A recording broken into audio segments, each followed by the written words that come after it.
Hello guys, good day. Second Mate Christian. Sa video na to, share ko sa inyo kung paano natin hahanapin ang ating next port of call pag meron na tayong na-receive na voyage instruction for us to compute the distance na gagamitin to compute the bunker requirements for that specific voyage na kakailanganin to compute the cargo.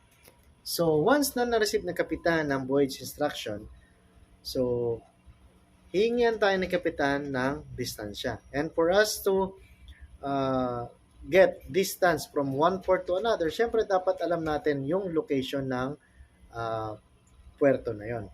For example, naka-receive kami ng instruction from Albany to Hakata. Normally, madaling hanapin kung syempre familiar na tayo or nabiyahihan na ng barko yung port of call na yun. But what if kung hindi? Saan ba natin to hahanapin? Or ano-ano ba yung mga pwede natin gamitin on board na materials para ma-locate natin at makakuha tayo ng required distance. Okay? So, on board, normally, may aabutan tayo or tayo mismo may sarili na as second officer na mga application na ginagamit. Like for example, ito, yung port to port.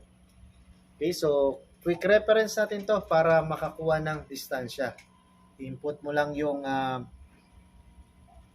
one port up to the next port of call.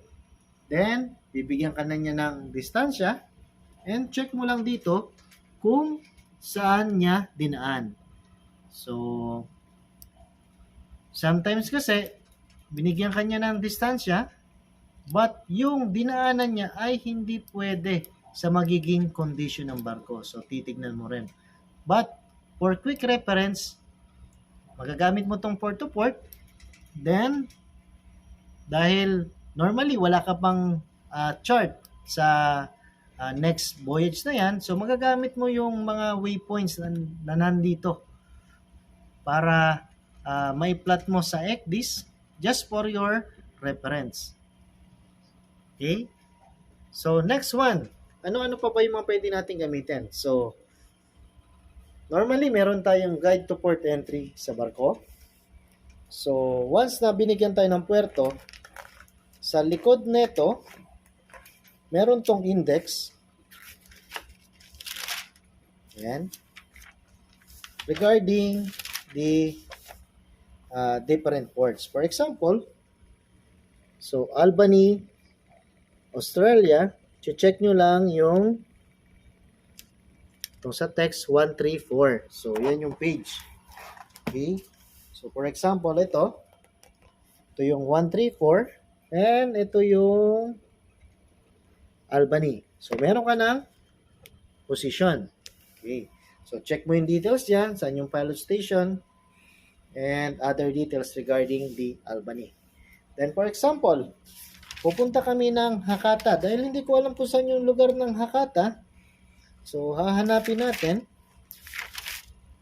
Ito. Sa index pa rin. Hakata. So, 1841.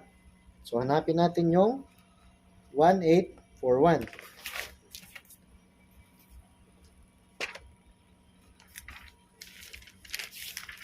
Ito. Hakata.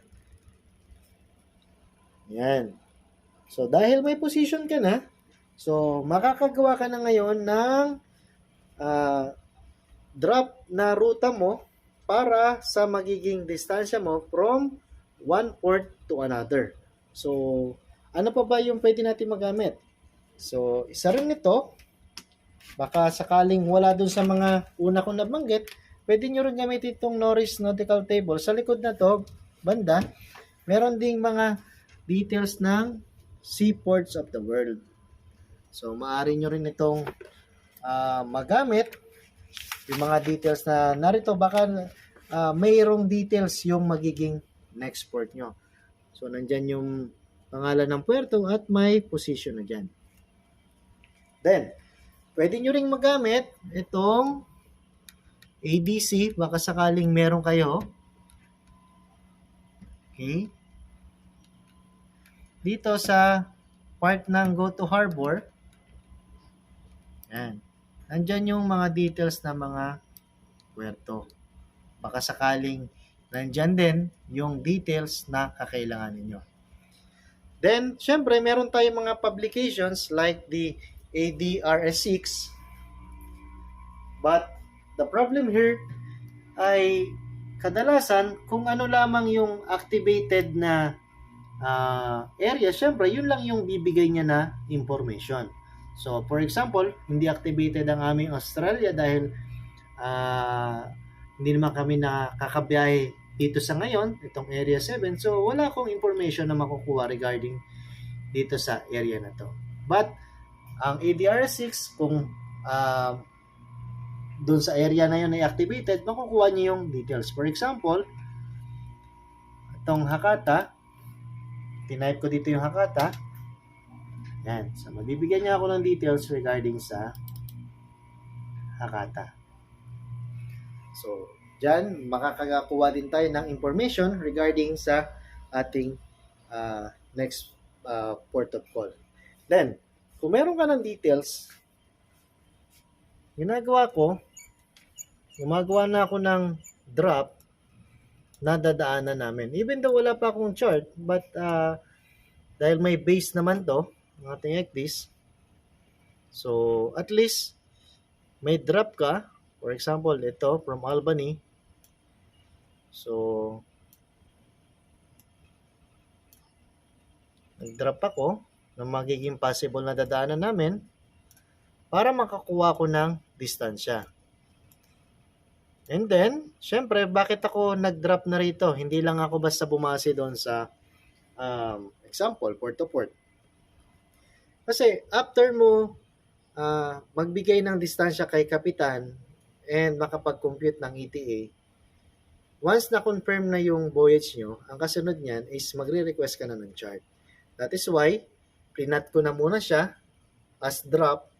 So, meron na ako magiging reference sa hihingin ko or i-request ko na chart na yun yung magiging kasunod na gagawin mo as second officer. So, hope nakatulong ang ilang tips na to sa paghanap natin ng ating next port of call. And syempre, bago kong makalimutan, kailangan lang as second officer maging resourceful tayo.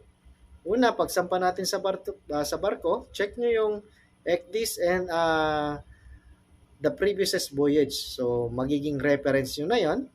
And syempre, kung sakaling merong puerto na mahirap hanapin, kung sakaling syempre may internet ang barko, so magagamit natin ang internet para mahanap natin ang next port of call natin. At lastly, once na in doubt tayo sa next port of call natin, so ang ginagawa namin, so nagme-message kami either sa owner or sa charterer to give us the location. So, the latitude and longitude para at least tama yung magiging pupuntahan natin na next port of call. So, that is guys. So, hopefully nakatulong tong tips na to para sa paghanap natin ng next port of call.